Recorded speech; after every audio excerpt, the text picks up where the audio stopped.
The story of Naruto is one filled with sadness, glory, as well as trials for our protagonist that we've come to love, Naruto Uzumaki. However, today's video will be focusing on what would have been if Naruto would have taken a different path and decided to leave the Hidden Leaf Village and pursue a different type of life. My name is Zether, and welcome to What If Naruto Went Rogue. As always, if you guys go on to enjoy today's video, make sure you guys hit that red button as well as the bell icon so you can be notified for the next part. And with that being said, let's get started. Hey Ross, sauce it up.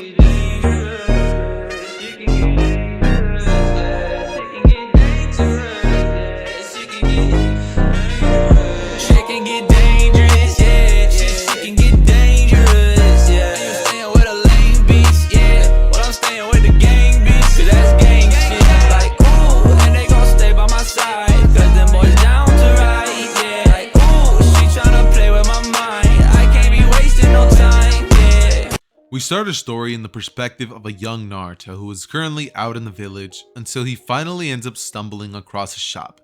Now, this is when Naruto would proceed to walk upon it as he picks up a mask. Shortly after, the shopkeeper would actually push Naruto aside, proceeding to call him a brat, told that he isn't wanted, and he would proceed to call Naruto a pest.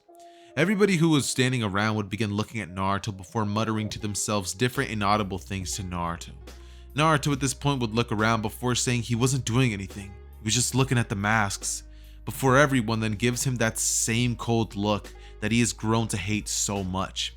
Naruto would grab the mask before running off, and this is when he would proceed to scream, "Stop looking at me!" before he then runs off to his home, ending up wondering why he chooses to stay in this village.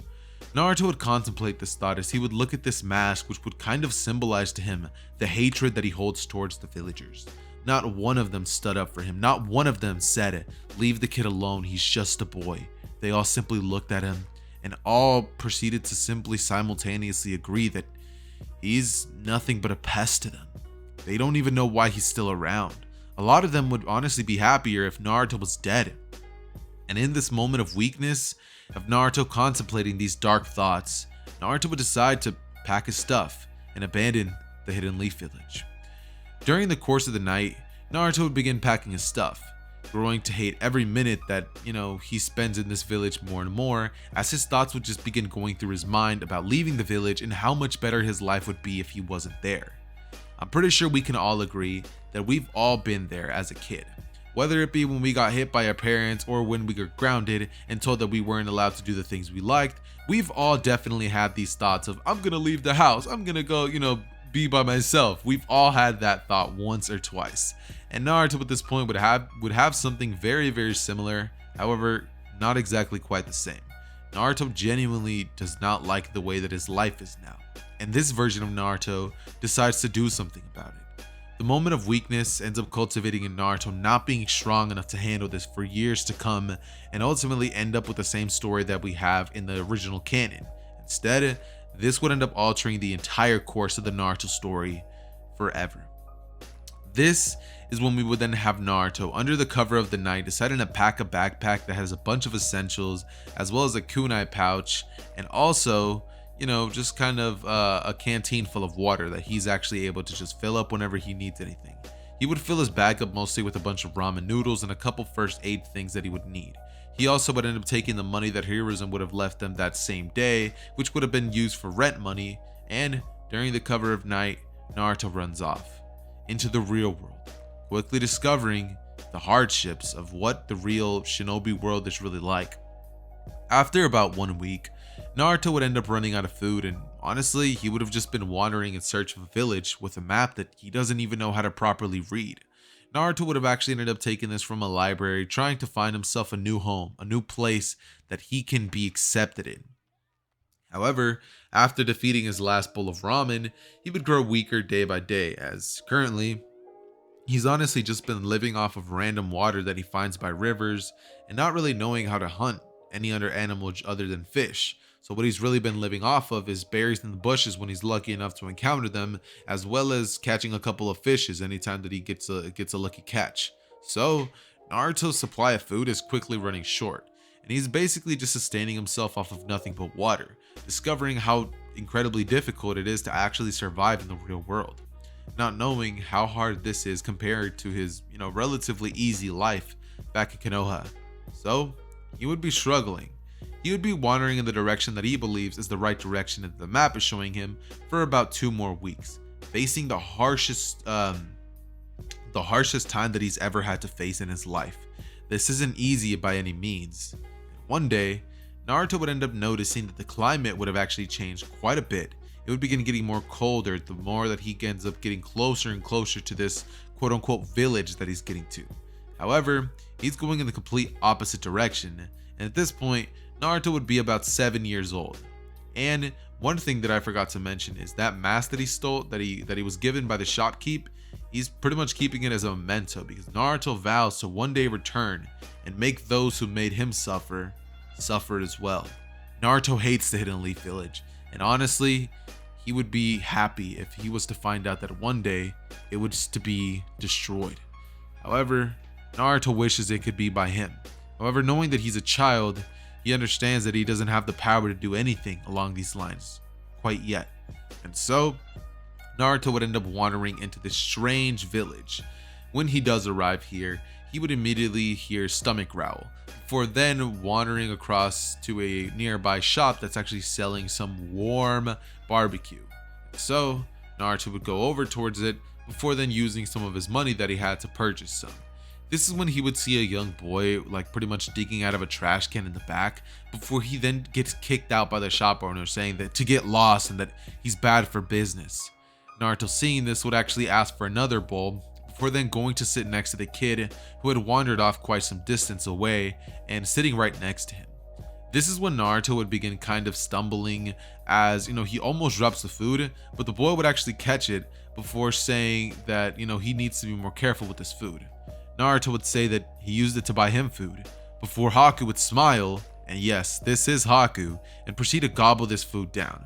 Naruto at this point would be looking at Haku's direction before asking where his parents are, and why he didn't just use any money to buy some of that food, before Haku then says that he doesn't have any parents.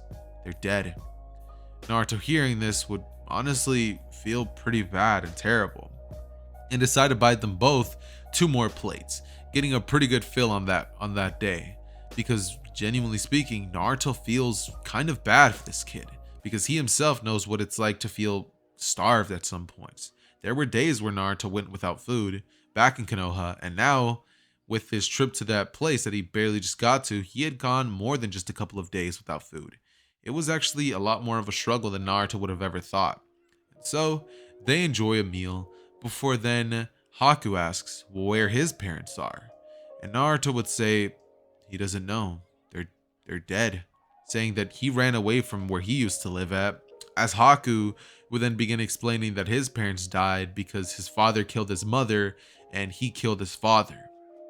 Naruto, hearing this, would say, "What? You killed your father?" For Haku then explains that his father was going to kill him and he didn't mean to do it, saying that he didn't mean it. But Naruto would sympathize with him, saying that whatever he had to do to survive must have been terrible for him, before they then take a couple of sips of their waters. And from here, Naruto would begin to pretty much tell Haku that he sympathizes with him, before they then both try to survive for the following week, ending up cold and alone. Naruto and Haku would have ended up actually blowing through the money relatively quickly, trying to get clothes, food, ramen, and things on that, on that level. They also would have ended up pretty much grabbing a tarp, which would have got blown down in a pretty harsh storm, and they would end up at a bridge where they're both pretty much trembling in the cold and barely have anything to keep them kind of together. However, the only reason that Naruto stayed at this place was because now at least Naruto had a friend, somebody who he could sympathize with, until suddenly a man would stumble by with a huge sword on his back, who would be wandering by and seeing both Naruto and Haku would decide to ask them what they're doing there, before they then both proceed to pretty much talk to Zabuza, and this is when he would decide that he's actually going to be taking them in, seeing a little bit of potential and their will to live. He would tell them that if they want to come with him, they have to become his weapons. and Naruto and Haku would both agree before they then proceed to train alongside Zabuza for years. Slowly, Naruto's goofy side would dwindle after being around this environment and Zabuza for all this time to come. However, a little hint of it would remain due to the fact that Haku is there with him and he has somebody who he can play with and make jokes with, somebody who isn't as serious and as much of a stick in the mud as Zabuza. However, both of them would have actually come to genuinely love Zabuza. He gave them a purpose to their lives. He gave them a home. He made sure that they never were wondering where the next place, when their next meal was going to be, or if they were even going to have a roof over their head. They were grateful for that. And he also made them strong enough to take care of themselves if Zabuza was to one day pass away. However, both of them share one trait, and that is that they would sacrifice anything for Zabuza, the man who pretty much saved their lives. Because at this point, Naruto ran out of food, and they both very well might have died if they would have stayed in that blizzard for any longer.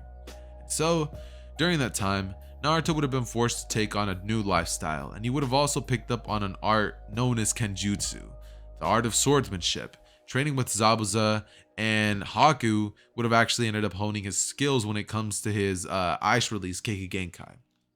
They would have all pretty much ran amok, doing mission after mission, trying to gather the funds to pretty much try to take back the village hidden in the rain.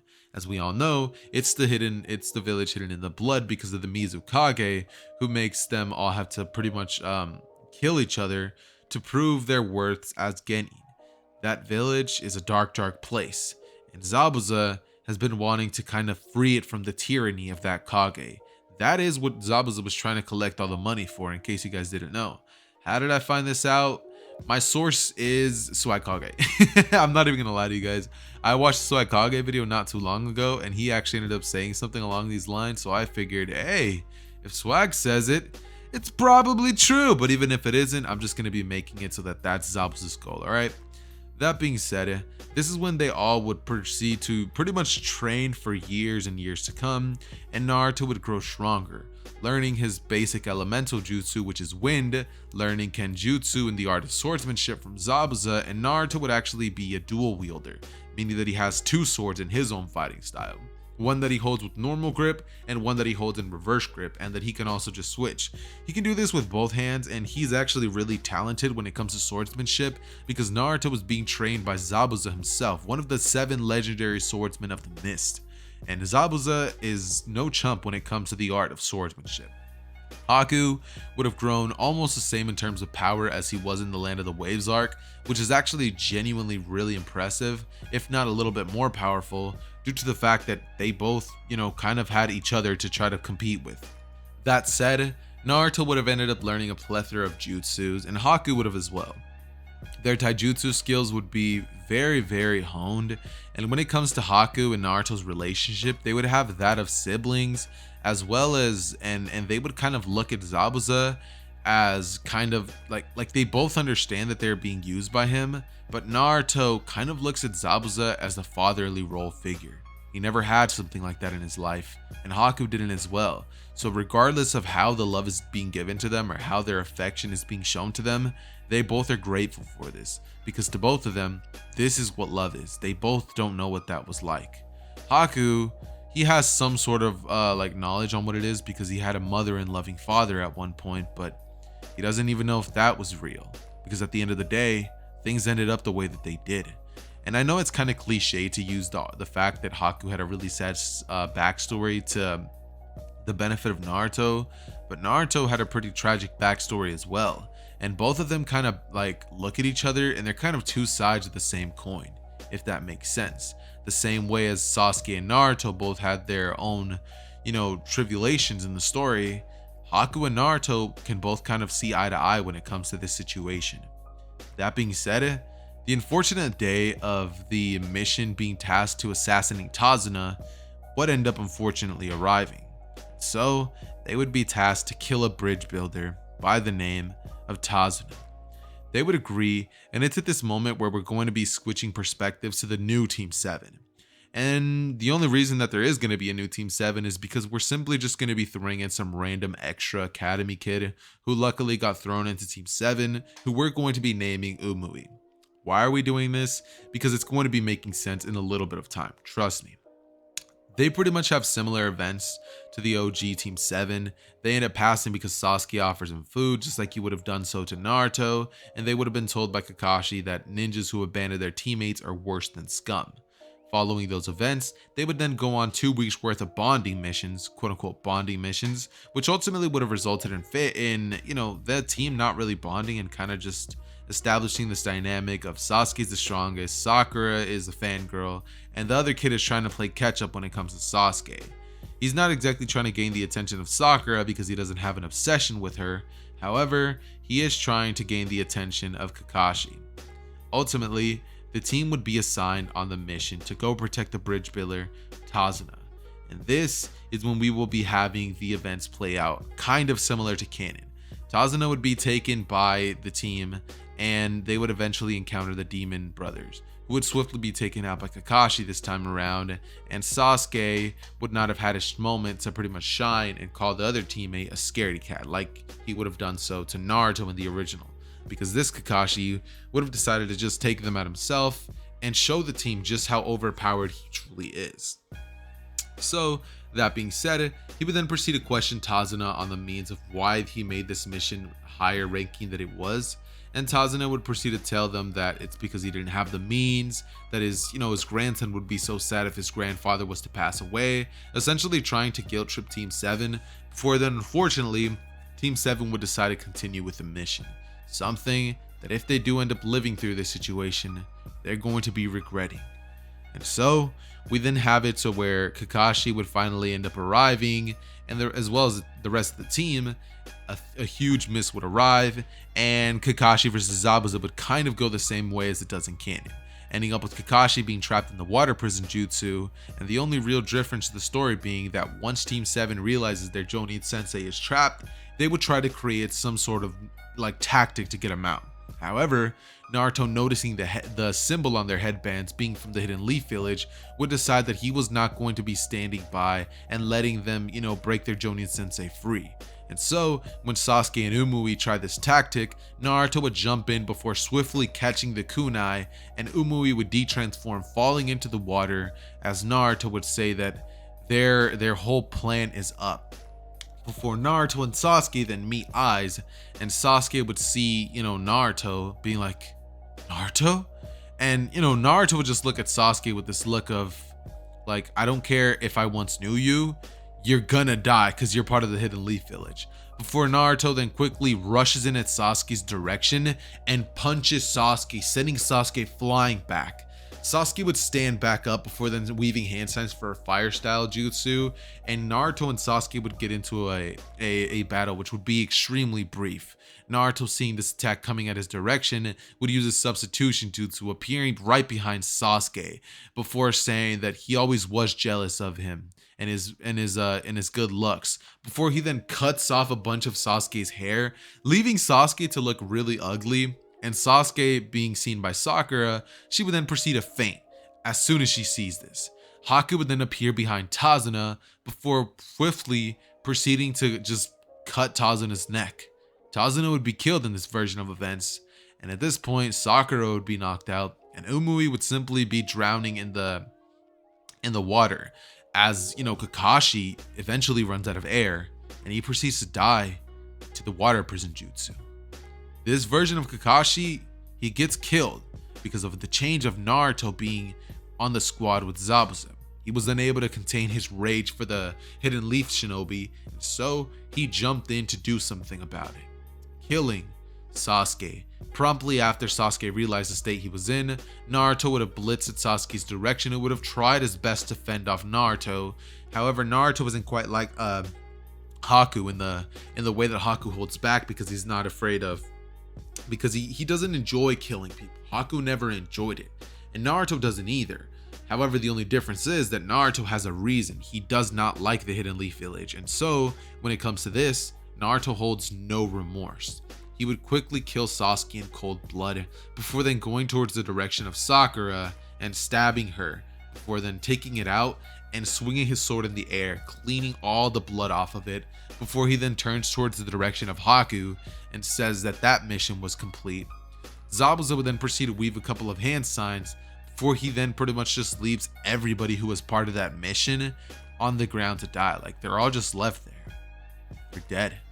And Naruto, Haku, and Zabuza would end up reporting to Gato that the mission was done. Gato would then smile before then telling all of his men that, that they're looking really goofy right about now. Before then, Zabuza says, what does he mean by that? And Gato would unfortunately proceed to try to scam Zabuza out of his money. However, we saw how that went in the original after, Zabuza found out about Haku's death and got humanized by Naruto's Talk no Jutsu. However, this time around, he has nothing but rage. And when all of Gato's men would begin rushing in at their directions, Naruto, Haku, and Zabuza would quickly dismantle everybody, leaving Gato to be the last remaining survivor. Gato would try to plead for his life by saying that he can have all the money he's ever gained. Like, all the money, he can have the pin. Like, he'll tell him where all of it is. He'll give him anything he wants. Please spare my life. Gato would try to run away before we would then hear the sounds of a sword slashing across someone's body, and Gato would have unfortunately ended up giving Zabuza the methods of achieving all the money that he would have needed, before he then slices at Gato's direction, and Gato would quickly be taken out. Gato was killed. There was nothing that anybody could have done about it. Shortly after, Zabuza, Naruto, and Haku would then proceed to go towards the safe where Gato kept all of his gold and riches, before then looting it and leaving the area, saying that being scammed is not something that you try to do to one of the 7 legendary swordsmen of the mist, before then quickly leaving. And on their entire way back, Naruto would remain silent, having that mask that he's always kept since a kid be right by his side, before Haku then would proceed to ask Naruto why he always does keep that mask. Naruto would begin explaining his reasoning, saying that as a child, the Hidden Leaf Village always hated him. He never was too sure why. They always called him a demon, a beast, but he never did anything. And Haku would say, yeah, you've told me that. Before then Zabuza would say, kid, it's probably because you have a tailed beast hidden within you. Naruto would say, tailed beast? Before Zabuza would say that ceiling on your stomach, that's the ceiling that people use for, high-ranking, beings. And he would then proceed to pretty much inform Naruto that he definitely has a tailed beast sealed within him. It's something that Zabuza would have noticed one of the first times that he ended up treating Naruto after he got injured in one of the sword clashes with Zabuza. Naruto has a couple of scars on his body due from training with Zabuza, and it definitely shows when it comes to his appearance. Naruto this time around has a very similar outfit to the one that he has in the thumbnail, however, slight bit different due to the fact that he's not old enough, like he's not as old as he is in that picture. So Naruto has like a little bit of a different version that looks a little bit goofy on him, but he still looks pretty cool. That being said, after Zabuza would explain this to Naruto, Naruto would have this revelation of finally knowing why the villagers always hated him. And Naruto at this point would clench his teeth before saying, "You're so shallow. It was all because I had something sealed within me that I couldn't control." Naruto would look at Zabuza and say, "Can we one day kill the Hidden Leaf Village? Can we destroy it?" Zabuza would stay silent, before Naruto then looks at him with this look of determination and pure bloodlust in his eyes. Naruto would have this genuine feeling of hatred coursing through his veins as Zabuza sees this look, and he then utters one word.